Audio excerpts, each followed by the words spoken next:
Hello, everybody. Welcome to Trek on Tuesday. Hello, Aaron. At the top of the show, I want to do one thing because I know you guys have your calendars out right now because I know you were like, 3 p.m., got to get into Trek on Tuesday. Just wanted you to make an adjustment to next Tuesday. We are pushing the show to 4 p.m. Central, and you're going to want to tune in. We won't say more than that, but it's going to be at 4. Now, that is my totally irrelevant comment to today's show, but we'll remind you again at the end of the show. Aaron, today's a very exciting day. Yeah, it is a very exciting day. Gina, we're going to talk today about a story that appeared in the September issue of Scout Life magazine, I believe. Yep. It is about electric vehicles. One of the things that we do in Scout Life that we've done for years and years and years is we tell stories about new technologies, whether it's toys, whether it's, airplanes, anything like that. And we've got a story in the September issue about electric vehicles. I was interested in this story for sure because I've thought over the years about maybe getting an electric vehicle. I still feel like maybe they haven't quite come far enough yet. There are still some, legitimate concerns I think some folks may have, and I'm still not quite ready to get one necessarily, but they've come a long way. And it's pretty interesting to read about the technology and how different they are than maybe what a lot of people think. Got to agree. So, Aaron, I sometimes schedule these stories on Facebook and I look at what the comments are. Mm-hmm. And it is I guess it should be no surprise that sometimes talking about electric vehicles inspires controversy because I think people grew up and electric vehicles were just like not super reliable. And there are drawbacks, guys. There are drawbacks if considering what you're using it for. You have to be able to charge them. That's how they get their energy from electricity. So that's why they're different than gas vehicles. So that can take a long time depending on what chargers you have available, or it might not happen at all if you don't have a charger available, or there are more and more chargers that can charge these things up as quickly as it takes to just, put in gas. Mm-hmm. Connie says, we just bought a hybrid plug-in. I am so glad you said that, Connie. That exists too. If you're like, mm-hmm.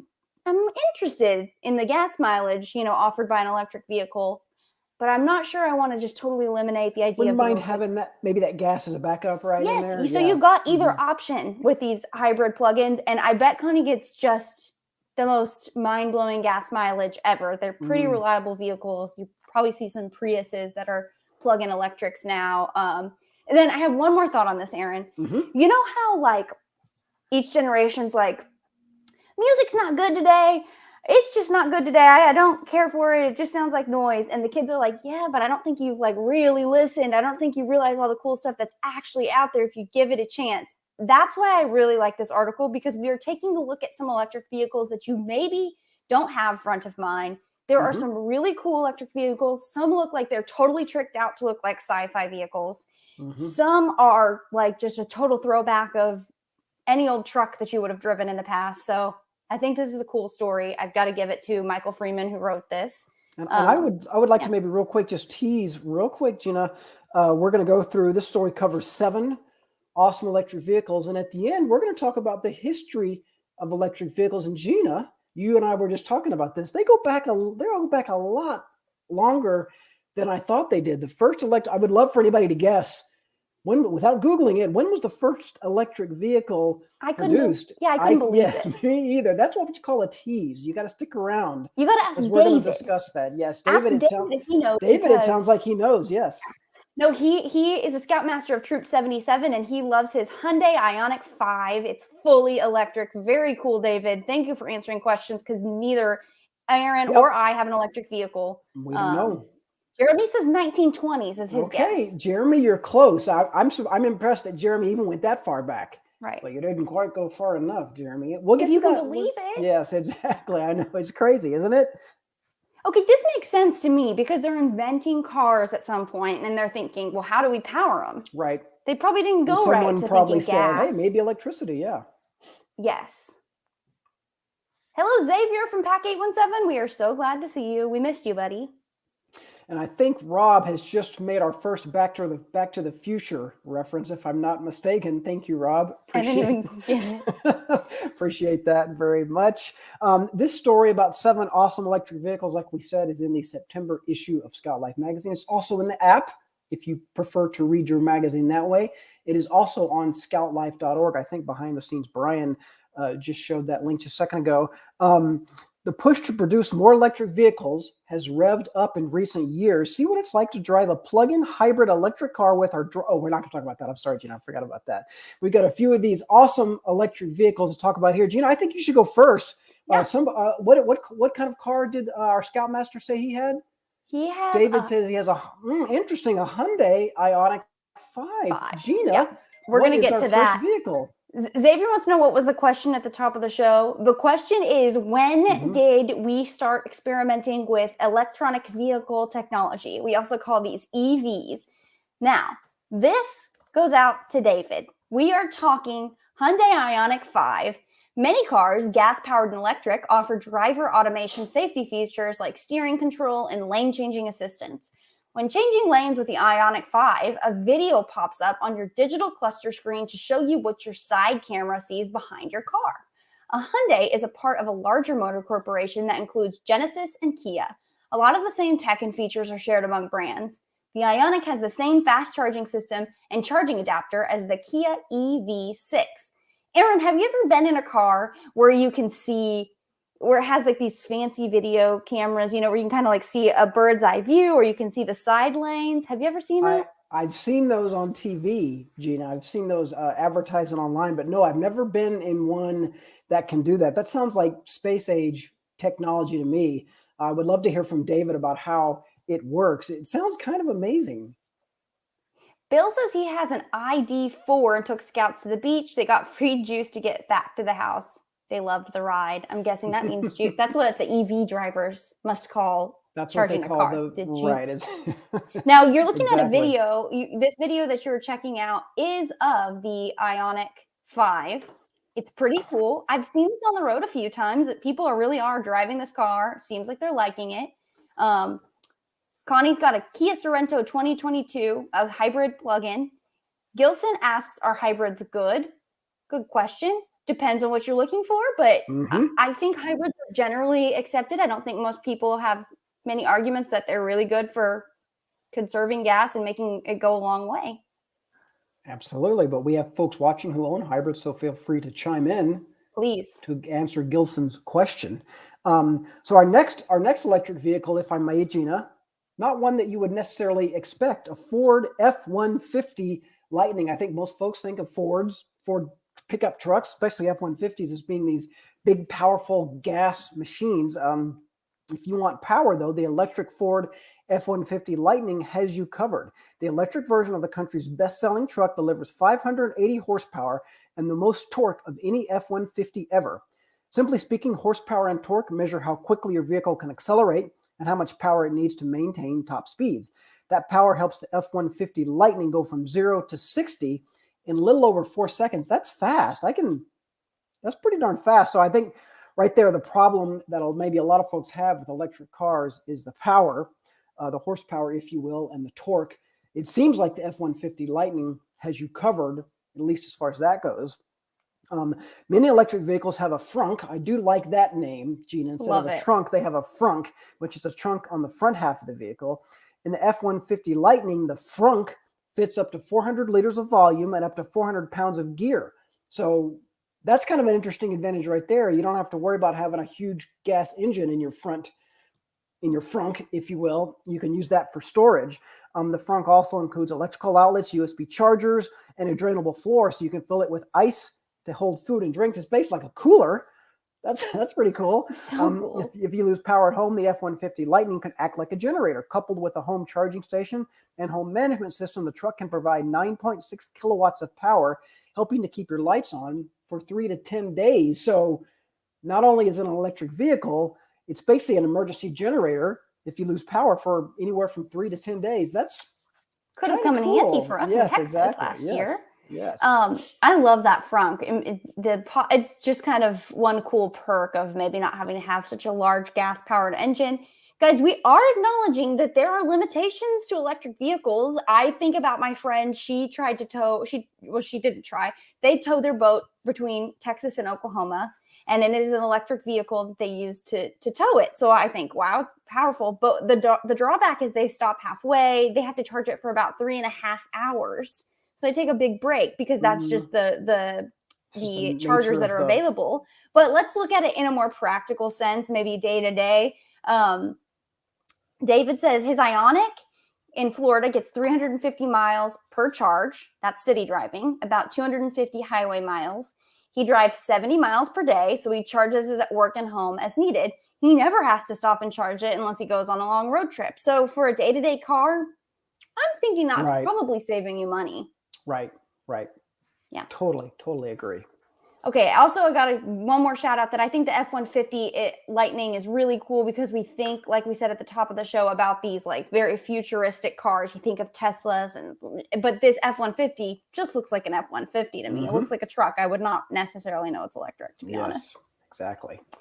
That is kind of true for this next one, but it's also kind of not. It has a bit of a distinct look, but it's still a bit classic. It's the Cadillac Lyric. I haven't never gotten to see this one, I don't think, on the road. Electric vehicles use power stored in batteries. The Lyric launched this year at Cadillac's first all-electric vehicle, as their first all-electric vehicle. It features many battery cells stored within a dozen modules that produce up to 340 horsepower. On a full charge, the battery should power the SUV over 300 miles. The Lyric's speed can be controlled using its one-pedal driving feature, common among electric vehicles. Ease your foot off the accelerator and the car controls its deceleration to a stop without you touching the brake. So I think that it's interesting. I don't think that all of these technological advancements are exclusive to electric vehicles. It's not like inherent that electric vehicles are partially self-driving or anything. It just happens to be, I think, that they're on the cutting edge of technology, so they're including every bit and bell and whistle that they can in these things. Pretty cool. Yes, I agree with that 100%. And as we mentioned, maybe an electric vehicle isn't right for every situation. Rob chimes in and says that on one of their trips to Colorado from Texas, the folks driving Teslas had to leave ahead of time to account for the time they would have to stop and charge along the way, which makes sense. I mean, if you're willing to do that, if that's not a big deal to you, fine, right? It's not a big deal. For some folks, that's a deal breaker, basically. And we acknowledge this just because we see the comments. We see that you guys are not all fans of electric vehicles. If you ask me, I think that they're great. Logistically, I know that there are limitations. So I think it's important to acknowledge that. And like Aaron said, Scout Life has always kind of informed the youth of what's up and coming, what they should know about. And they should at least know electric vehicles exist and what the capabilities are. And honestly, I think they probably think they're kind of cool looking. So I do. Totally. Yes. This next one, though, is my favorite. Speaking of cool looking, yes, this next one, is it pronounced Canoe? The Canoe lifestyle vehicle. Behind the scenes, Brian, there's a photo of it right there. That's pretty space agey right there. Don't like your car? If you have a Canoe, you could change it into a pickup truck. The startup company plans to launch its electric lifestyle vehicle this year. It'll have up to a 250-mile range on a full charge, 350 horsepower, and the ability to change the body. I think 250 miles is about what we said, the average some electric cars can get. So that seems reasonable to me. Canoe plans to release a pickup truck later, and the vehicle bodies would have the capability of being switched. So you could just switch them out. That's pretty incredible. The truck would seat up to 4, while the lifestyle vehicle can accommodate 7. The lifestyle vehicle has a few different bodies, from the base model to the premium, which has the maximum amount of seating plus a panoramic glass roof. The adventure model, Gina, includes a roof rack and tow hitch that can haul up to 2,000 pounds. Now, it doesn't say if you're hauling 2,000 pounds, do you have to charge it more often because it's making the battery work harder? That would make sense. Doesn't say that, but again, it just depends on if it's right for you or not. I just love this thing. I'm very curious to learn more about it. It looks like it has such a flat front. I'm curious what the crash testing looks like on this, but I assume it's probably pretty safe because it just seems like there's so many safety features involved in electric vehicles. But I'm gonna do some research after this because I like this. Up to 7. That's a lot of people.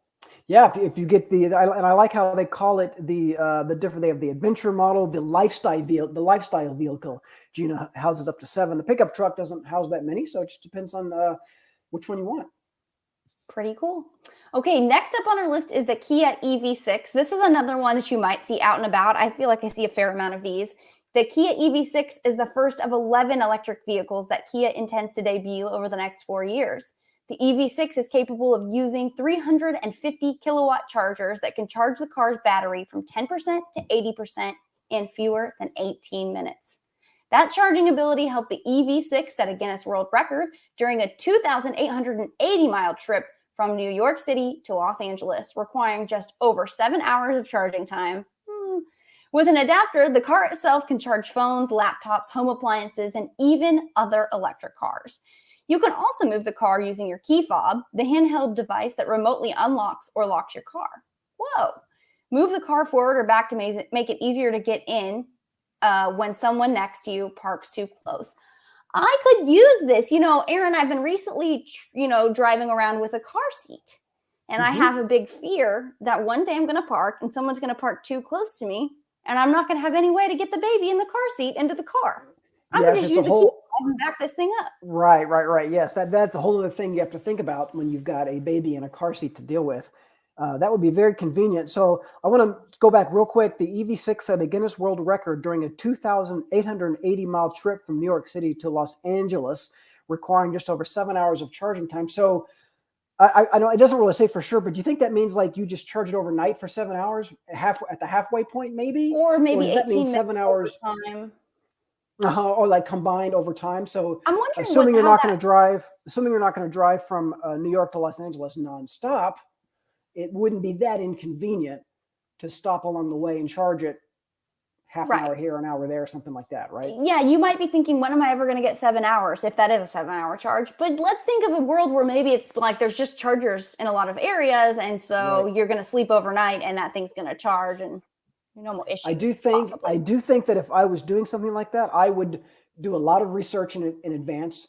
I would map out my route and I would mark on there where the charging, where I could possibly park and charge. It's something you don't necessarily have to worry about if you're just driving a gas vehicle, but I would want to make sure I'm never going to go away where I'm going to be, hours and hours and hours away from passing a charging station at some point. But you know what? This car is technically the answer to that for others. I think I remember the Super Bowl. I think that the Super Bowl commercial that I'm thinking of was related to this car, where it's really marketed as that it can charge other cars. It can charge other electronic devices. And there was like a puppy running through the city. It was like a robot puppy and it died, but the car charged it back to life. If you remember that commercial. Yes, I totally remember that. Yeah. Yes. And this is another one, Gina, that I don't, at least for me, if I just saw that, I wouldn't know that it was an electric car. As a matter of fact, out of all the ones that we're looking at, it's only that Canoe one that we looked at that looks, dramatically different from a regular car. The rest of them, at least for me, not being a car expert, I don't know that I could tell the difference just by looking at them. Interesting comment from David there. Okay. Yeah. Pretty cool. Cool. Very cool. Yes. Makes sense. Yep. I think that there's like 3 tiers of these cars. It's like there's the super futuristic looking ones. I'm thinking the Canoe. I think the Cybertruck looks pretty futuristic. Then there's like this, what now I think we've all accepted are like, that's what EVs, electric vehicles, look like. They're just a little different. They have like pointier noses or something, like smaller grills, probably because they don't have to make as much space for an engine. Right. And then there are cars that are they look just like our gas powered cars, because they know some people just want that classic look. Yes. And I remember I have read before that some electric car manufacturers, some models are made for people who want to sort of show off that they have an electric car. They make them look different on purpose. Other folks just want a regular car. They don't want it to look any different. So there are models that are made like for that reason, even if they don't have to have, like you said, they have a frunk instead of a trunk, but some folks don't want it to look different. So it looks like a regular trunk. But I think David is probably going to be our expert. He's done some math and has some good information in the comments about the trade-off and the balances of getting gas versus how long it takes to charge a car. That's probably what I would do. David has done his research, and that's something that I would do too. I would do, how often do I stop for gas? David said he stopped about 1.5 times per week. And then you extrapolate that out for the whole year. And then you take how long does that take? Then you figure out, okay, how long am I going to have to stop to charge it? How long is that going to take? And he basically realized it's not that much different. You know what I would kind of compare it to, Gina? I'll peel back the curtain here a little bit. I have an electric lawnmower. So I did the math. and try to figure out, how long is it going to take me to do this yard, longer than it would if I just use an old gas mower. Well, I'm so bad with gas mowers, the time that would take me to change the oil, fill it up with gasoline, all that stuff like that. For me personally, I just as soon use the electric one. But some folks who are good at it with engines, you can change the oil in a gas, lawnmower just like that. Maybe that wouldn't apply to you. But for me personally, I did the math. So, I think this is worth it. Well, I'm thinking in a perfect world, this is one of the most privileged things to say, and don't think that I have this situation. You could have a car that you drive every day and have a real plan for. It's your commuting vehicle, where you're going, you're basically going to always land at home within an hour of driving. That could be your electric vehicle, and then you have your camping car, your off-road car, I'm going across the country and I don't know what I'm going to find car. And that might be gas powered, or maybe it's a plug-in electric. That would be the best for me personally. If anybody's thinking about what to get me for Christmas. Yes. It's a plug for Gina's Christmas gift. The next car that we're going to go over is the Rivian. The Rivian R1T, Gina, was designed, you mentioned off-road, designed for off-road adventures. It's equipped with an electric powertrain that can deliver more than 800 horsepower. From gravel roads to big rocks, the truck has 8 drive modes designed for tackling different terrain. The truck's 54-inch bed comes with a built-in air compressor for your tires. The bed also has a security cable system that you can use to lock your gear in place. It's monitored by multiple cameras around the bed and the rest of the truck. You can take advantage of the truck's gear tunnel, which is a 65-inch compartment behind the cab that comes with power outlets. As an add-on, you can install a camp kitchen using power from the gear tunnel. The kitchen includes a 2-burner induction cooktop, cookware set, collapsible sink, and spray faucet.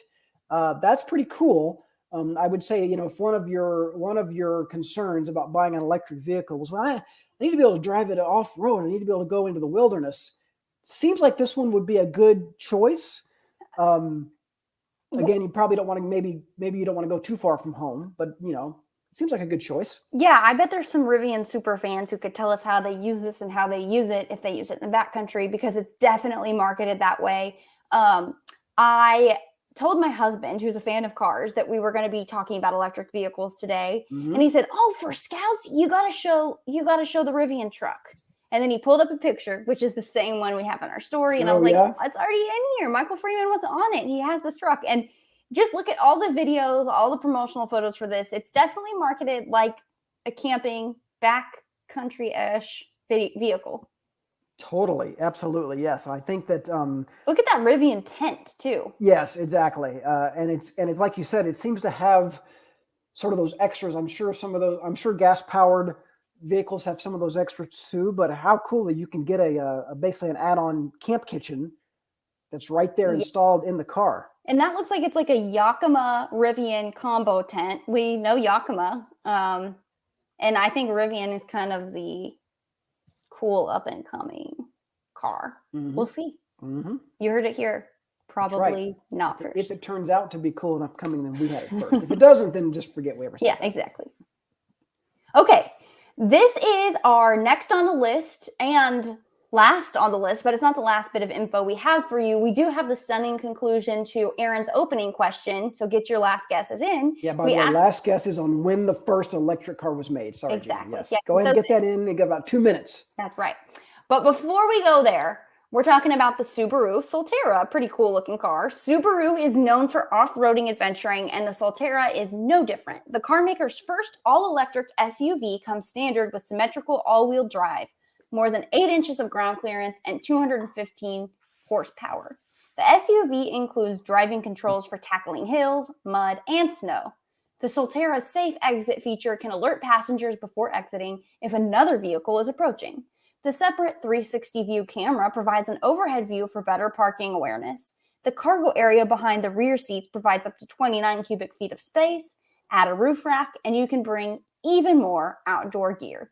That 360 view camera, the overhead thing, that's what I was talking about. Never seen anything like it. Cannot understand how cars are getting that camera angle. It doesn't make any sense to me. It doesn't make any sense to me at all. My brain cannot handle it. But you know what? That's why I'm not an engineer who works on cars. Because I just don't understand how that could possibly work. But I think this is another example, Gina, kind of almost summing up all the cars we've talked about today. I think it wasn't that long ago where you had, your electric cars maybe over here and your gas-powered cars over here, and most of the people were on this side. But over the years, there's not that much of a difference anymore. There are still some situations where maybe it's like, yeah, it's just not for me. But boy, they can do a lot of stuff now that they couldn't do just a few years ago. No, totally. I think that's part of it. I think a lot of people grew up and there's been talk that, electric vehicles are up and coming. We're going to have solar powered cars. And then you'd see them and they just weren't very powerful. They couldn't go very far. They just weren't like the gas powered cars we were used to. I'm thinking of sitting in my living room with my dad just a few years ago, and he was like, there will never be autonomous cars.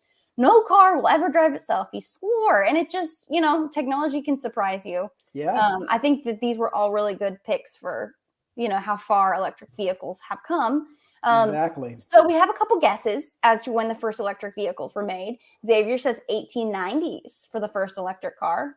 Pretty good guess. Good guess. David.